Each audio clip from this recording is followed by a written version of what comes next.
Eu gostaria de saudar os amados irmãos com a doce paz do Senhor Jesus. Rapaz, uma vez o Adailson esteve aqui na terça-feira e falou que falar terça-feira não é fácil. Agora tu imagina falar, não é fácil para o Adailson falar, imagina eu. Mas o pastor já havia me falado algumas vezes para vir e eu estava fazendo um curso que os irmãos, é sabido dos irmãos, e eu não tinha tempo para estudar. E depois eu tirei umas férias que eu também não sou de ferro. Aí o pastor, a primeira vez que me viu, falou: "Olha, velho, tu vai fazer, né, na próxima terça." E tinha um coronel-chefe meu nordestino, porque o povo abençoado é o povo do Nordeste, né, velho? Não é? Ele falava assim, que o bom cabrito é aquele que não berra. Né, pastor? Né, missionário Jânio? Então, o bom cabrito é aquele que não berra. Já que eu estou no céu, meu velho, eu vou abraçar o São Pedro. Nós estamos aqui, vamos fazer a obra. Olhando ali para aquele banco e vendo a professora Vasti, aumenta a responsabilidade. Mas vamos lá, né? Meus amados, Deus colocou no meu coração, coloque aí, meu rei. Deus colocou no meu coração de falar sobre a prosperidade de uma nação, que a prosperidade de uma nação ela é obtida através da união de um povo. Hoje tem um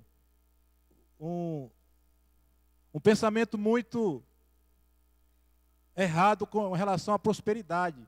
As pessoas pensam que prosperidade é você ser rico. O ímpio também é ter um carro novo. O ímpio também tem. A prosperidade do povo de Deus é viver unido, adorando ao Senhor e ter a sua salvação. Gostaria que os irmãos abrissem comigo a sua Bíblia no livro de Salmo, no capítulo 133. A exemplo do que falou Ney Vitor aqui no domingo. É um salmo também dos cânticos dos degraus. É um salmo que era usado, que fica entre aqueles 15 salmos, que vai do 120 ao 134, que era usado nas romarias do povo de Israel, quando eles iam participar das suas festas e reuniam ali em Jerusalém. Na minha Bíblia fala assim: ó, quão bom e agradável é viver unidos os irmãos. É como óleo precioso sobre a cabeça, a qual desce sobre a barba de Arão, e desce para a orla de suas vestes. É como o orvalho do Hermon, que desce sobre os montes de Sião. Ali o Senhor ordena a sua bênção e a vida para sempre. Amém? Curva a sua cabeça, por favor.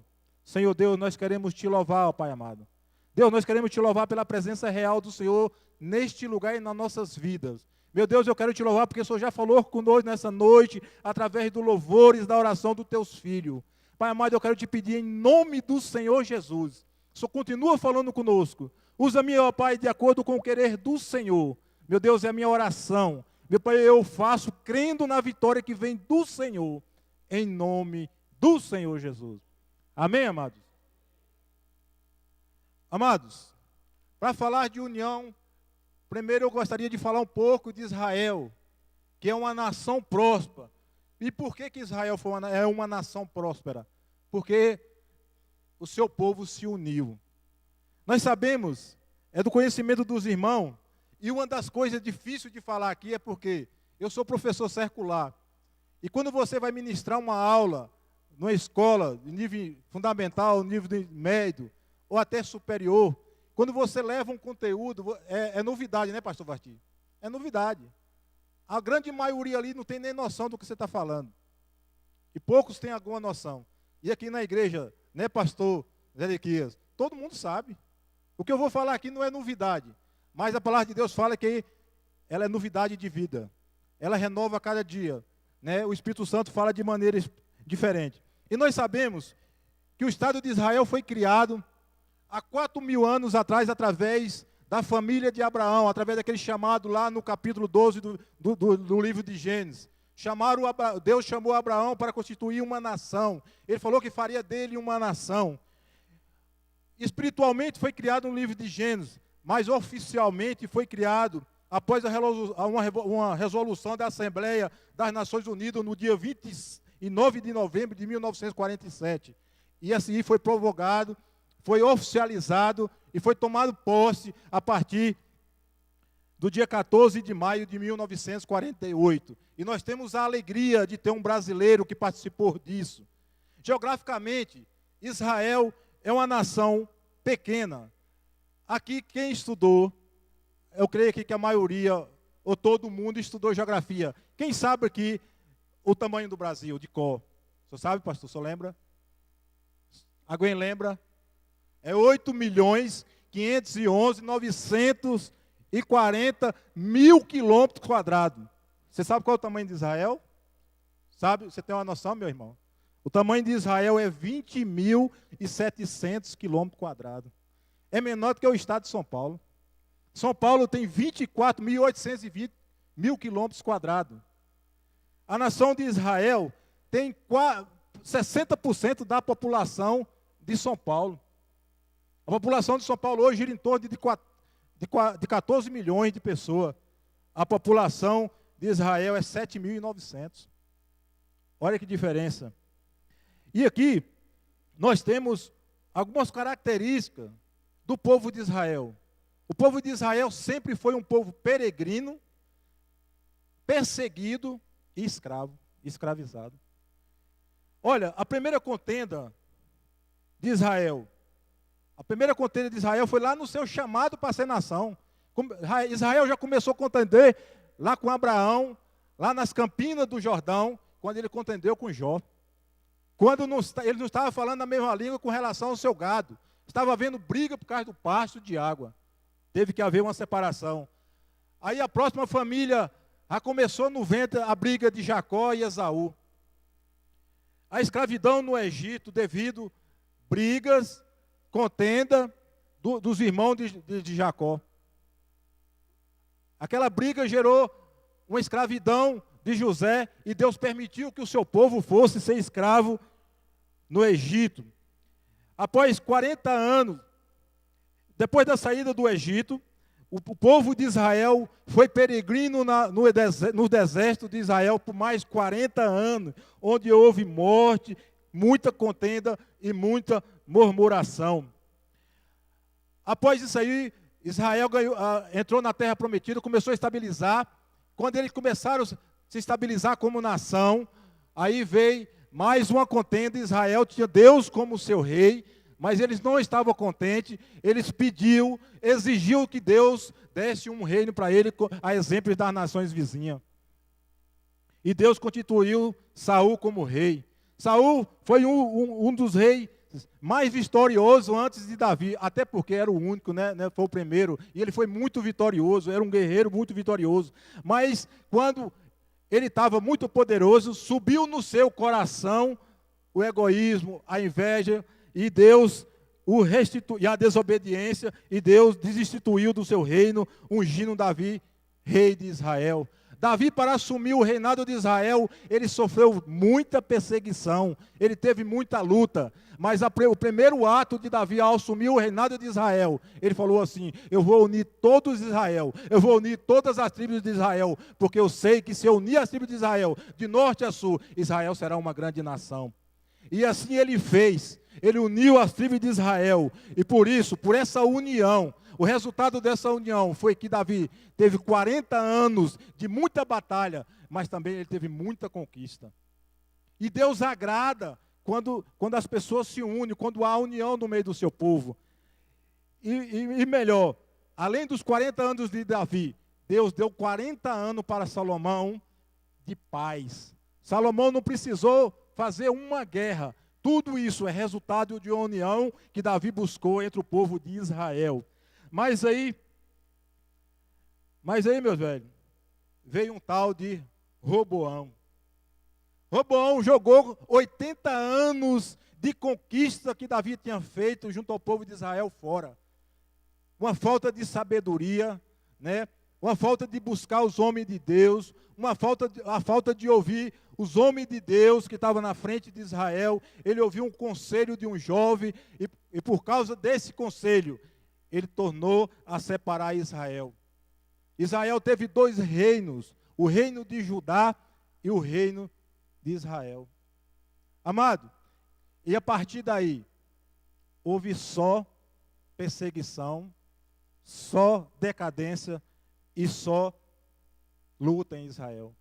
Se você ler a história dos reis, pastor, você vai ver, rei fulano de tal agradou ao Senhor, andou nos seus caminhos. Rei fulano de tal não andou com o Senhor e não andou no seu caminho. E o resultado dessa união, Israel foi ser cativo ao rei da Síria lá na Babilônia. Passou 70 anos ali naquela escravidão. Voltou, através de Neemias e Esdras, restituiu os muros de Jerusalém, restituiu Jerusalém. Mas aí teve um problema. Eles começaram a ter partido, a ter partidarismo. E foi ali que começou a surgir uma coisa que Jesus contendeu tanto, que Jesus debateu tanto, e o responsável disso que foi eles que mataram Jesus, que foi o tal das religiões.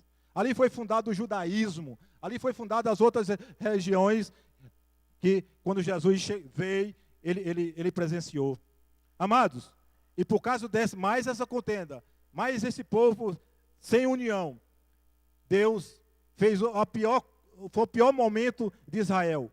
Mais de 400 anos sem Deus falar com o seu povo. Tem problema maior para o povo de Deus? Tem problema maior do que Deus não falar com o seu povo? Você imagina essa igreja se Deus não falar? Você imagina essa igreja sem Deus, sem ouvir a voz do Senhor, sem sentir a presença de Deus? E com isso, amado, mas Deus tinha um propósito. Deus tinha uma promessa para o povo de Israel, que era a sua nação, a nação escolhida. E Deus enviou o teu filho.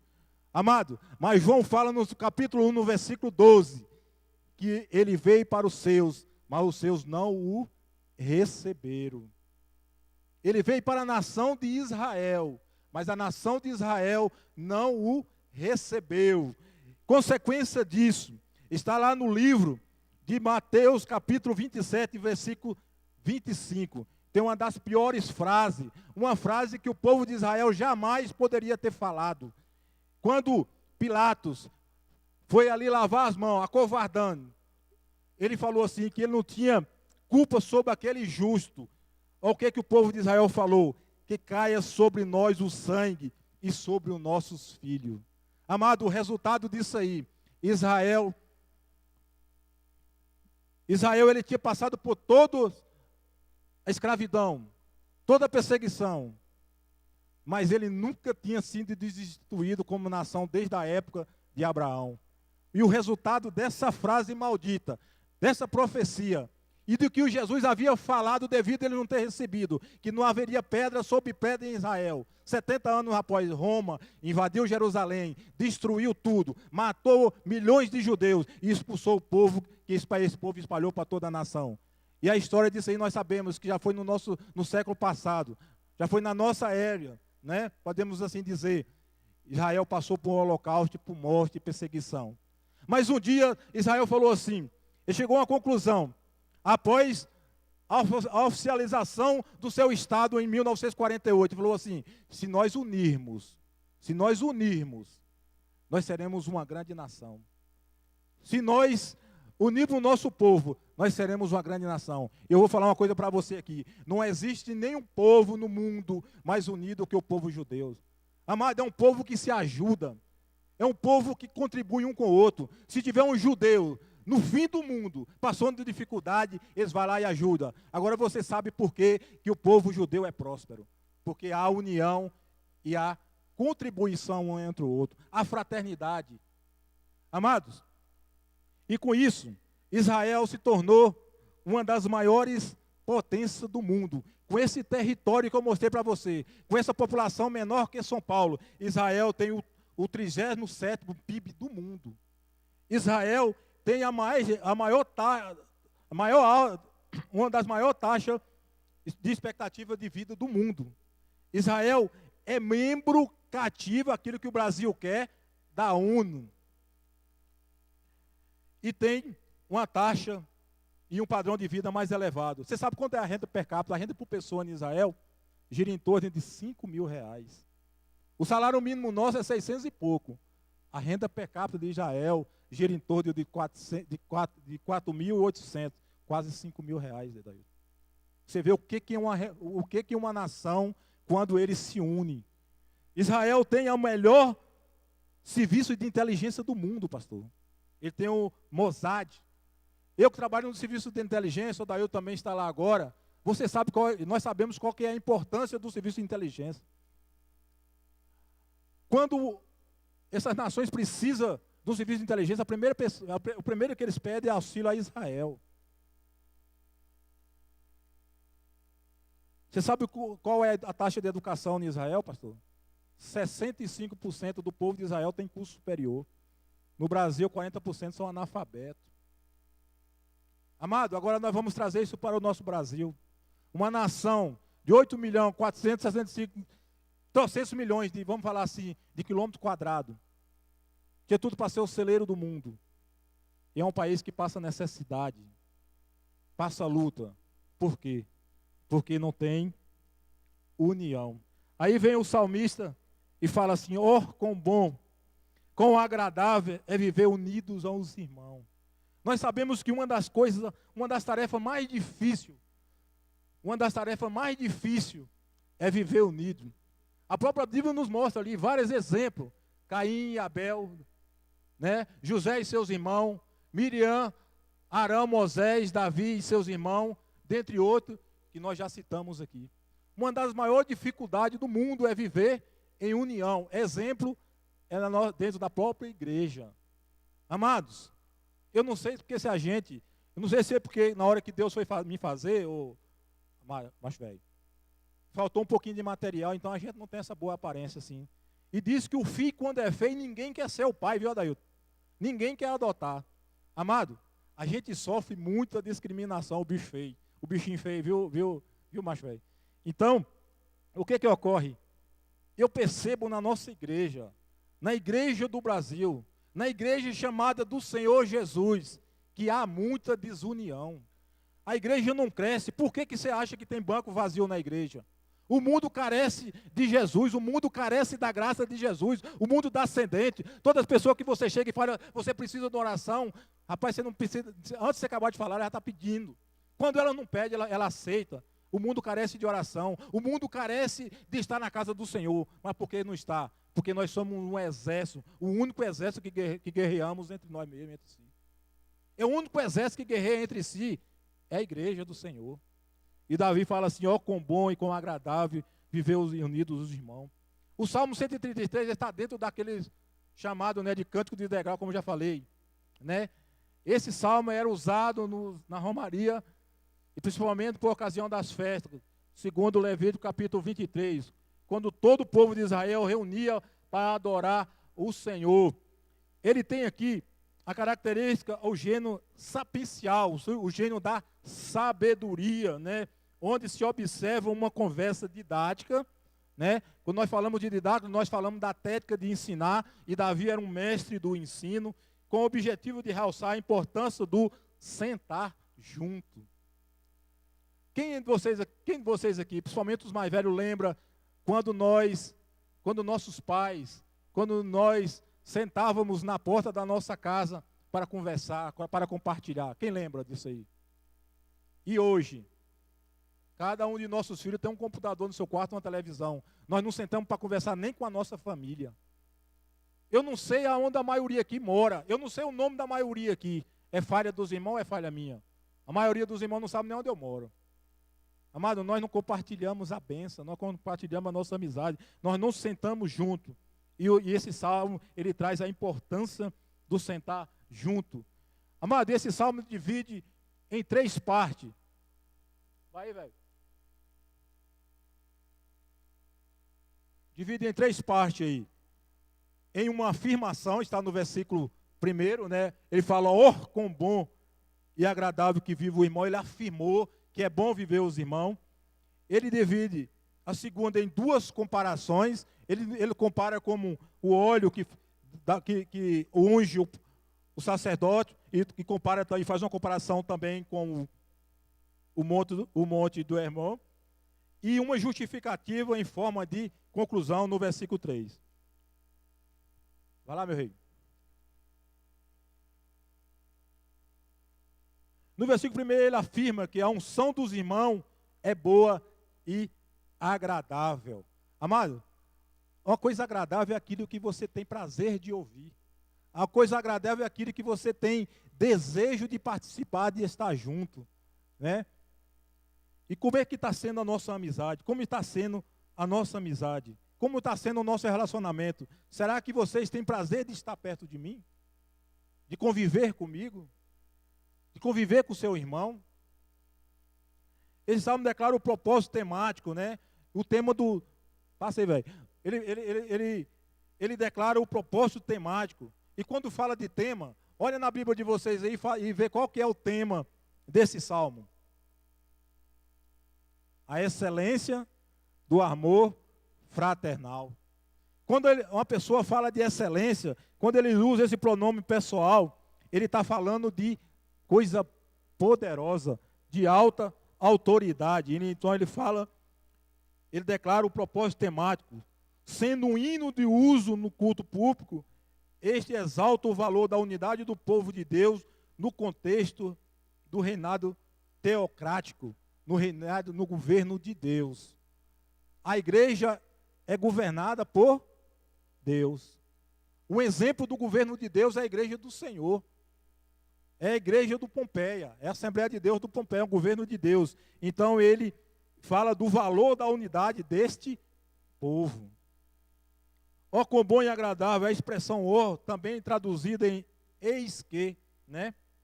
Certamente indica a tradução de um aviso, de uma ordem. Quando ele fala ó, quão bom, ele está falando, Deus está sendo imperativo. Deus não está pedindo, ó, eu queria pedir para vocês serem unidos. Deus está falando, ó, vocês têm que ser unidos. Se você quer ser próspero, se você quer crescer, se você quer andar, se você quer multiplicar, você tem que unir, né? O salmo expressa também uma chamada de atenção para o assunto seguinte: vivermos junto. O tom da poesia indica que uma bem-aventurança, onde o termo como é bom pode ser traduzido em felicidade. O sentido do verso remete para a seguinte questão: a felicidade é o resultado de viver junto. Você percebe, amado? Se você quer ter prosperidade, se você quer ser feliz, se você quer estar bem, você tem que estar junto com seu irmão. Como eu falei, né? Ser amigo da pessoa boa, suportar aquelas pessoas boas, igual a Laurina, né, Laurina? Né? Ouvir Laurina cantar é muito bom, né, Laurina? Vai mandar eu cantar. Mas você tem que suportar e conviver com as pessoas que têm problema mesmo. Uma das bênçãos que Jesus conquistou na cruz para nós é a bênção da comunhão. No livro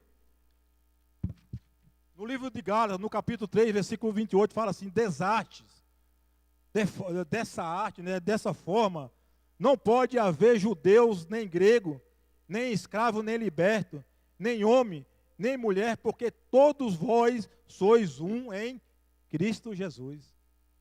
Dessa forma não pode haver separação, amados. Não pode haver separação. Muitas das vezes nós ouvimos aqui a expressão: a igreja é um corpo. A igreja é um corpo. E se é um corpo, ela tem que estar em harmonia. Ela tem que ter um viver bom e agradável. Se assim não for, está tudo errado. Está tudo errado. O Esdras, no capítulo 6, versículo 20a, fala assim: porque o sacerdote e levita se tinha purificado como se fosse um só homem.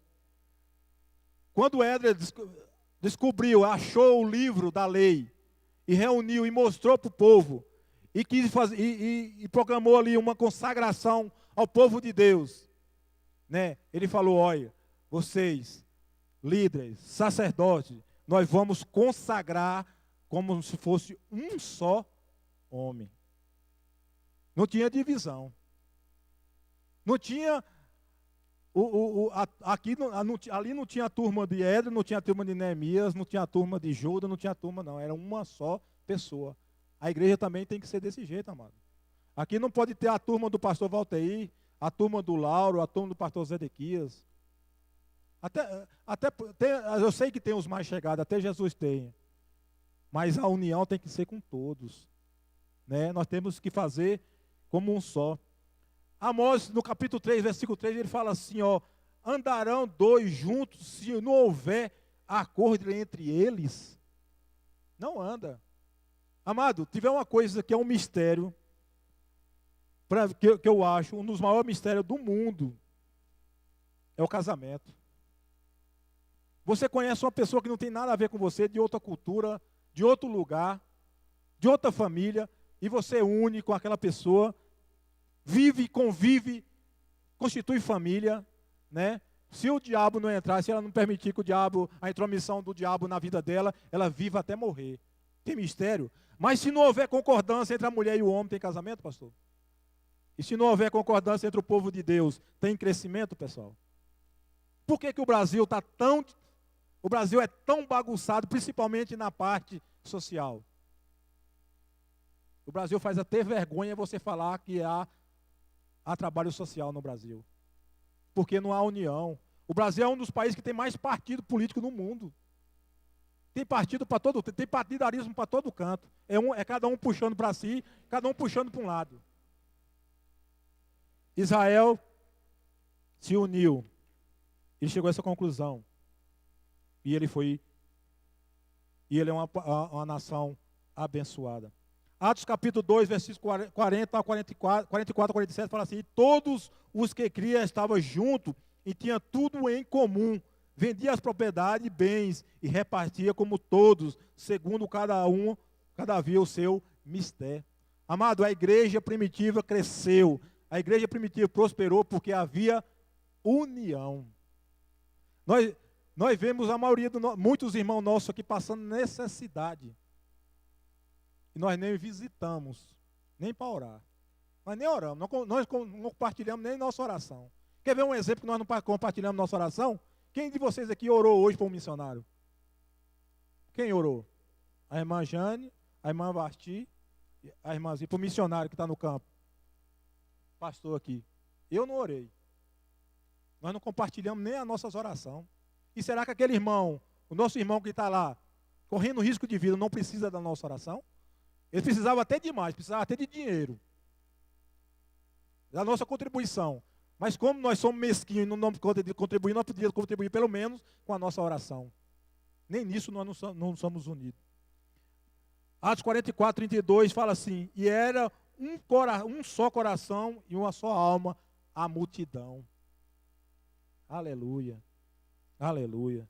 Somos diferentes, mas pertencemos ao mesmo corpo. Quando os cristãos convivem em unidade, exala a sua pureza de agradabilidade.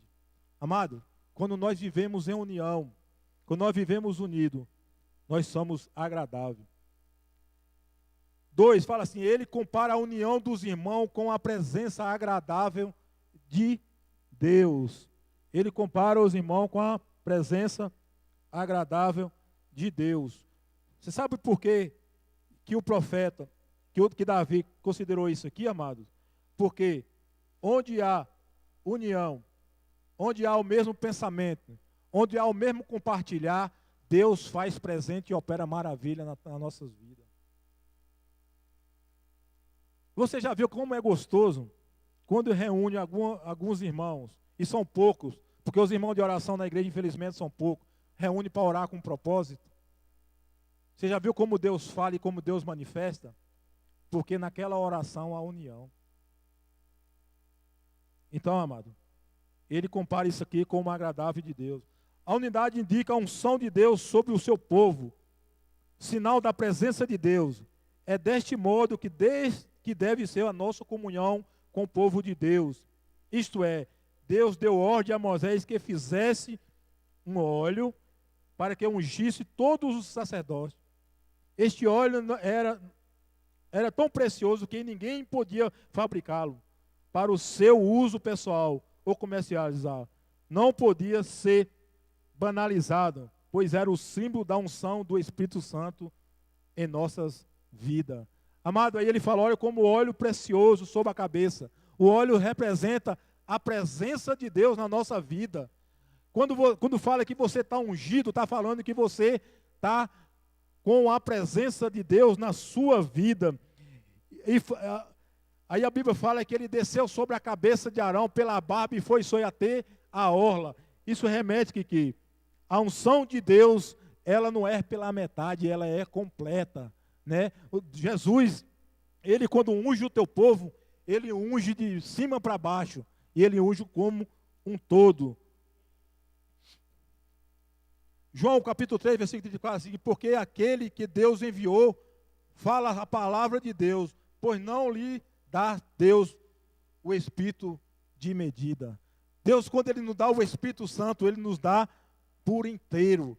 É por isso que o salmista falou, olha como bom, é como óleo precioso que deve-se sobre a barba e a barba de Arão e vai até a sua orla, porque ela desce por inteira, a unção é completa. O salmista faz uma comparação especialmente entre a comunhão agradável e o óleo da unção sobre a cabeça do sumo sacerdote. Quando ele chegava, podia-se sentir este suave fragrância. Não era ofensivo a ninguém. O óleo santificava e consagrava as pessoas de Deus. O Espírito Santo de Deus, quando ele é derramado sobre nós, ele nos santifica e nos consagra para a sua obra. 2 Coríntios capítulo 2, versículo 14, fala assim, e a graça de Deus que sempre nos fez triunfar em Cristo e por meio de nós manifestou em todo o lugar a fragrância do seu conhecimento. Amado, quando você tem a unção de Deus na tua vida, quando você é ungido por Deus, você tem o conhecimento, você tem a fragrância de Cristo na tua vida. A fragrância suave de Cristo na sua vida. Assim deve ser nossa unidade. Deve ser total. Nós devemos amar todos os nossos irmãos, não importa qual possa ser a sua posição de vida, porque concede a nós, por sua graça, o amor fraternal. O 3 fala assim, ele justifica a unção, ele justifica a união dos irmãos como aquilo que traz refrigério e abundância. O versículo 3 fala assim, é como o orvalho do Hermon que desce sobre o monte de Sião, e ali ordena o Senhor a sua bênção e a vida para sempre. Amado, essa terceira parte aqui desse salmo conclui um pensamento do salmista, onde ele justifica a bênção do Senhor inerente de uma convivência mútua, né? E ele fala do viveres unidos. A bênção de Deus não depende mais do sacerdócio. A bênção de Deus não depende mais somente do sacerdócio de Arão, mas ele depende somente do sacerdócio da comunhão de viver junto, da atividade do viver junto. O Monte Hermon é conhecido, é o monte mais alto da Palestina. Ele é cerca de 2.800 metros. E ele simboliza, amados, Jesus Cristo, porque a Bíblia fala que Jesus está sobre todos os nomes. Ele está na posição mais alta. Conforme fala Filipenses capítulo 2, versículo 9, fala, por isso também Deus o exaltou sobremaneira e lhe deu um nome que está acima de todo nome. Nessa parte, o Monte Hermon, ele simboliza Jesus. E também ele simboliza Jesus quando fala que o Monte Hermon, ele tinha neve sobre o seu topo. A Bíblia fala que ele era coberto por neve, por todo o seu topo. E quando vem o vento no verão, o verão aquele vento, ele direciona o orvalho do Hebron para toda a Judéia, levando esse orvalho tão denso que traz como se fosse uma chuva.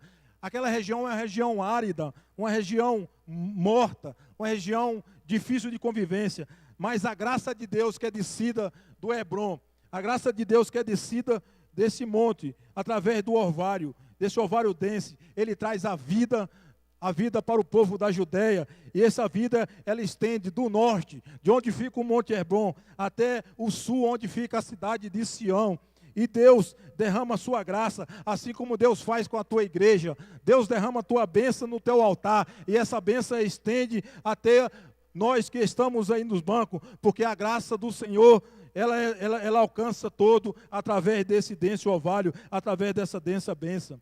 O topo do monte há sempre uma coroa de neve que alimentas as montanhas do rio Jordão, mas uma vez apontando para Cristo, como lhe falei, glorificado, que tem a sua cabeça, o cabelo, tem a sua cabeça, os cabelos brancos como a neve, assim como está escrito no livro de Apocalipse, no capítulo 1, no versículo 14, que fala assim: e a sua cabeça e os cabelos são brancos como a neve, como a lã branca e como a neve, e os seus olhos como chama de fogo.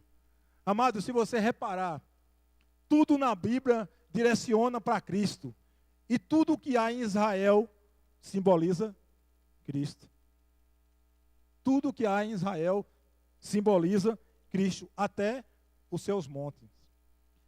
Amado, por mais seca que está a nossas vidas, por mais árida que nós estamos vivendo, quando nós cremos nessa unção simbolizada pelo óleo, e neste orvalho, e nessa bênção simbolizada pelo orvalho, por mais seco que está a nossa vida, Deus traz novidade de vida e renova as nossas forças. No verão, que vai de abril, como eu falei, ao outono, o vento norte sopra sobre o monte, fazendo cair o orvalho sobre o monte de Sião, regando toda aquela região e trazendo renovo diário de vida. Ali o Senhor ordena a vida para sempre. Assim é a união dos irmãos. Cantares fala, capítulo 4, versículo 16, fala assim: levanta-te, ó vento do norte, e vem tu, vento do sul, assopra no meu jardim, para que destile o sua aroma. Ezequiel, capítulo 37, versículo 9, fala: ele me disse, profetiza, ó Espírito, profetiza, ó filho do homem, diz, ó Espírito, assim diz o Senhor Deus, vem dos quatro ventos, ó Espírito, e assopra sobre este monte, para que viva. João capítulo 20, versículo 22 fala: e havendo dito isso, assoprou sobre ele e disse-lhe: recebi o Espírito. E lá em Atos, no capítulo 2, versículo 1 e 2, fala daquele episódio maravilhoso que ocorreu no dia de Pentecoste. Mas para que ocorresse esse episódio, para que o vento do Espírito descesse sobre ele, tinha que haver uma união. E ali fala que o povo estava reunido em um só Espírito. Amém, amados?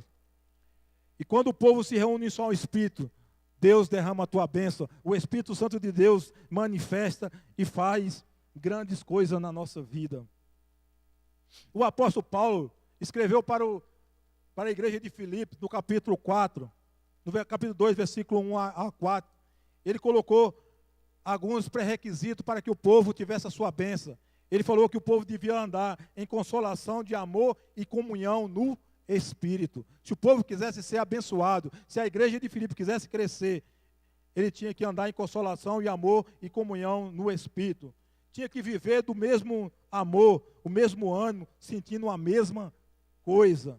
Tinha que focar no outro como a si mesmo. Não tinha que haver individualismo. Amado, lá em Filipenses capítulo 2 fala que nós temos que olhar para o nosso irmão como nosso superior. O dia que você achar, eu sou melhor, eu sei fazer, amado, você está sendo individualista. Nós temos que olhar para o nosso irmão como nós mesmos. Para que a harmonia e amor fraternal tem que haver no seio da família, de uma nação e da igreja e do mundo, algumas condições essenciais, né, para que seja observada. Os irmãos podem habitar junto harmoniamente, para os irmãos habitar harmoniamente, tem que haver altruísmo, um conjunto de disposição humana, né? Nós temos que pensar nos outros. Agora, eu ia saindo lá de casa agora e fiquei até triste, porque eu peço até os irmãos que orem com a família, eles não são cristãos, mas eu creio que Deus tem um propósito para a vida dele, um propósito de salvação para a vida deles também, é meu inquilino. Quando eu ia saindo, a esposa do rapaz lá falou que a sogra dele acabara de morrer. Deu um infarto fulminante, a mulher estava boa e acabaram de morrer. E eu passei por isso em 2011, o pastor Valtier acho que passou em 2010, né, pastor? E nós sabemos que dor é perder uma mãe, principalmente no caso da mãe dele, que e estava boa. Aquela nordestina mesmo, cearense, parecia uma rocha. Sentiu uma dor nas costas e mandaram ele no médico e, infelizmente, essas pessoas mais velhas não gostam de médico e deu uma parada cardíaca e morreu. E quando eu vejo isso aqui, que nós temos que ter altruísmo, nós temos que ter esse sentimento de olhar para os outros, de participar com os outros. Eu relembro aquele texto áureo do que está escrito no livro de Provérbios, capítulo 17, versículo 17, que fala, né? Em todo o tempo ama um amigo, e na angústia se faz irmão. Amado, né, Deus quer isso de nós, né? Jesus falou que nós temos que amar os nossos irmãos como a nós mesmos. Não adianta nós termos tudo e nosso irmão não ter nada. Não adianta a gente estar bem e o nosso irmão estar passando necessidade e nós nem orarmos, como eu falei. Nós temos que ser mais altruísmo. Nós temos que ter tolerância um com o outro, né? 1 Tessalonicenses capítulo 5, versículo 14 fala assim: roguemos-vos também, irmãos, que a demonstremos os deodeiros, consolai os poucos, de poucos ânimos, sustentai os fracos, e sejai paciente, né? Sejai tolerante para com todos. Amado, muitas das vezes, ali na porta está o delírio das velhas ali, né? Eu chamo ele de delírio das velhas. Muitas das vezes o delírio fala uma coisa comigo ali, e a gente não tem tolerância de suportá-lo, nem numa brincadeira. Nós temos que ter tolerância. Nós temos que ter simpatia um para com os outros. Colossenses capítulo 2, versículo 2 fala: para que os seus corações sejam consolados e estejam unidos em amor, enriquecido de plenitude e de inteligência, para o conhecimento do mistério de Deus, o Pai de nosso Senhor Jesus Cristo. Nós temos que ter simpatia um com o outro. Eu não creio que nós precisamos estar rindo toda hora um para o outro. Até porque se arrancar um sorriso meu velho, não é fácil não, a piada tem que ser muito boa. Mas, meu amado, graças a Deus eu tenho um coração bom. Eu tenho um coração perdoador e um coração que eu sei amar as pessoas, principalmente as pessoas mais necessitadas. Se eu chegar no meio de pessoa rica, pessoa importante, e tiver ali os empregados, eu fico no meio deles. Eu não dou conta de ser hipócrita e conviver com hipocrisia. Então nós temos que ter simpatia, nós temos que ter acordo. Temos que ter acordo, amado. Eu vejo o pastor aqui exaltando, pessoal, nós temos que fazer isso, nós temos que fazer aquilo, vocês têm que fazer isso. Na última terça-feira o pastor falou assim que os líderes tinham que estar aqui. Eu não estou vendo a maioria aqui. Tem líder aqui que eu não estou vendo. Nós temos que ter acordo. Amor fala assim, 3:3, aquele, né? Porventura andarão junto, se não estiveres acordo, não tiver concordância. Nós temos que ter laços. Nós temos que ter laço de amizade. Nós temos que ter laço de fé. Nós temos que ter amor comum um com o outro. Romanos 16, 26 fala assim: mas que se manifestou agora e se notificou pela escritura dos profetas, segundo o mandamento de Deus eterno, a todas as nações para obediência da fé. Quando nós temos obediência ao nosso líder, quando nós temos obediência à nossa igreja, quando nós temos amor para os nossos irmãos, isso aí é amor comum. Nós temos que ter amor comum com o outro. E nós temos que ter o amor fraternal, que é o título, que é a excelência do amor fraternal. Nós temos que ter o amor familiar um com o outro. Se nós somos um corpo, se nós somos filhos do mesmo Pai, se nós somos todos filhos de Jesus Cristo, nós temos que ter esse amor fraternal com o nosso irmão. É difícil amar o Edivaldo, velho, mas eu tenho que amar, velho. Amar o Edivaldo não é fácil, não. Eu fiz um curso mais ele, meu Deus do céu, misericórdia. Não é fácil, não, mas eu amo esse bicho. Ele tem um bocado de defeito, mais que qualidade, mas ele tem Cristo na vida dele. Né, Caetano? E nós temos que amar. Então, amados, essa é a palavra que Deus colocou no meu coração para trazer nessa noite. Eu escrevi muita coisa, mas eu olhei para o relógio ali e o trem estava correndo. Mas o que eu queria trazer para os irmãos é que se nós unirmos num só propósito de adorar o Senhor, de compartilhar as bênçãos do Senhor sobre as nossas vidas, sobre a vida da igreja, com um prazo de tempo bem curto, essa igreja não tem lugar, o pastor vai ter que fazer mais de um culto por domingo. Porque o amor transforma, o amor gera grandeza, o amor gera crescimento. Muita gente fala que o conhecimento, né, que o saber, que o estudar gera também. Mas se você saber todas as coisas, você pode ser PhD, doutores, mas se você não tiver amor, Paulo já escreveu no livro de Coríntios que nada adianta. Nós temos que amar um ao outro. Vou pedir o amado ali que coloca ali uma música. Eu queria que você ficasse de pé e pegasse na mão do seu irmão. Essa música chama O Sonho de Deus. Eu queria que você meditasse na letra dessa música. Amado, eu queria também pedir a você que, se você tiver alguma coisa, alguma reserva no seu coração, que você fizesse uma oração agora pedindo a Deus que sonda a tua mente, sonda o teu coração. Se tiver algum entrave na tua vida que impede você de conviver, de amar o teu irmão. Eu sei que amar o feinho igual eu não é fácil. Mas se tiver alguma coisa que impeça você de me amar, peça a Deus agora.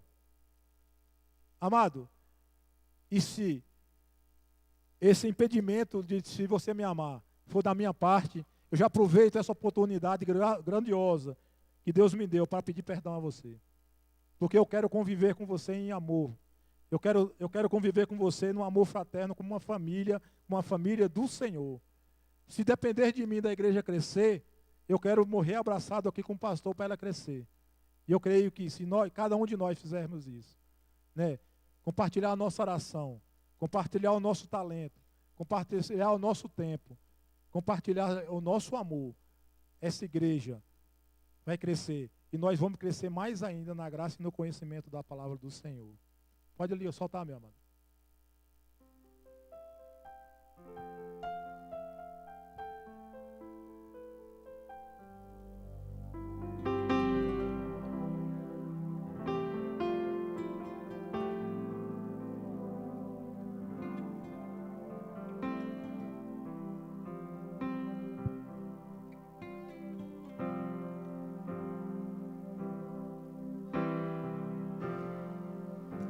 O sonho de Deus se cumprirá em mim, na minha família, Ele reinará. A sua imagem e semelhança, a sua imagem e semelhança, eu vou transmitir, e assim toda a terra se encherá da sua glória, como as águas cobrem o mar. Eu serei levantado, eu serei levantado, eu serei curado.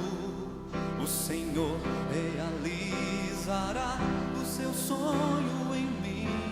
De mãos erguidas, eu serei levantado, eu serei levantado, eu serei curado. O Senhor realizará o seu sonho em mim. Agora é hora, igreja, ordena: fora toda maldição, fora toda maldição, fora todo o pecado, sou abençoado. Pode ordenar: fora toda maldição, fora toda maldição, fora todo o pecado, sou abençoado. De mãos dadas, o sonho de Deus, o sonho de Deus se cumprirá em mim. Nós cremos nesses dias. Aleluia. Na nossa família, na minha família, Ele reinará. A sua imagem e semelhança, a sua imagem e semelhança, eu vou transmitir. Essa é a vontade de Deus, e assim toda a terra se encherá da sua glória, como as águas cobrem. Olhando para o teu irmão, diga a ele: tu serás levantado, tu serás levantado, Em nome de Jesus. tu serás Esta é uma profecia, meu Aleluia, irmão. Jesus. Senhor, realiza. Deus, em nome do Senhor Jesus. O seu sonho. Pai amado, nós aprendemos nessa noite, ó Deus, que se Profetiza, unirmos igreja, tu no serás Senhor, levantado. nós seremos um povo forte, como Israel, uma grande nação hoje, meu Pai. Meu Deus, nós sabemos que Israel é perseguido. Meu Deus, nós sabemos que Israel é invejado. Mas nós sabemos que, ó Deus, que ela é uma grande nação, porque a boa mão do Senhor está sobre o teu povo.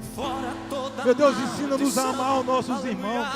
Meu Deus, o Senhor nos fez para que nós possamos dessemos ser a imagem e semelhança do Senhor em amor, em graça, meu Pai, e em unidade.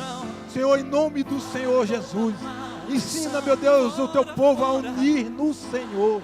Unir conforme a tua palavra, meu Deus, conforme o teu querer, conforme o teu entendimento, meu Deus, que nós possamos crescer no amor do Senhor, meu Deus, que a tua igreja possa ser, meu Deus, um canal de bênção, meu Deus, neste lugar, nessa cidade, meu Deus, Senhor Deus, que o amor do Senhor que está dentro dessa igreja possa atrair muito, Senhor, para cá, meu Deus, em nome do Senhor Jesus, abençoa-nos, ó Deus, abençoa o teu povo, Senhor, abençoa a nossa liderança, meu Pai, em nome do Senhor Jesus, ensina-nos a amar o nosso irmão, independente, meu Pai, da sua condição financeira, meu Deus, independente da sua raça, meu Deus, independente, meu Pai, do seu viver, que nós possamos amar, meu Pai, um amor incondicional.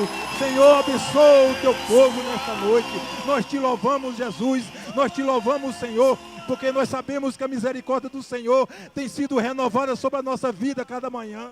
Meu Deus, que a aliança na cruz do Calvário tem sido renovada conosco a cada manhã. Então, Jesus amado, ensina, Senhor, ensina-nos, ó Deus, a amar, ensina-nos a viver em comunhão, ensina-nos, ó Deus, a andarmos juntos, sentarmos juntos, meu Pai, em nome do Senhor Jesus, ensina-nos a compartilharmos, ó Deus, aquilo que nós temos, aquilo que nós somos, meu Deus, em nome do Senhor Jesus, meu Deus, eu declaro a nossa vitória. Meu Deus, eu tomo posse da bênção, meu Deus, nesta noite, em nome do Senhor Jesus. Amado, essa música fala que o sonho de Deus é que nós assumimos a imagem e a semelhança dele. Para nós sermos imagem e semelhança do Senhor, nós temos que ter o caráter de Cristo na nossa vida, nós temos que ter o amor de Cristo na nossa vida, nós temos que andar como Cristo andou, nós temos que amar como Cristo amou. Amado, se nós chegarmos a esse estágio, vai cumprir aquilo que Jesus falou: grande coisa vos fará, grande coisa Deus vai colocar nas nossas vidas. Muito obrigado, que Deus abençoe os irmãos. Eu louvo a Deus por essa oportunidade e pela vida do nosso pastor. Senta, queridos. Maravilha. Deus abençoe o presbítero José Vieira.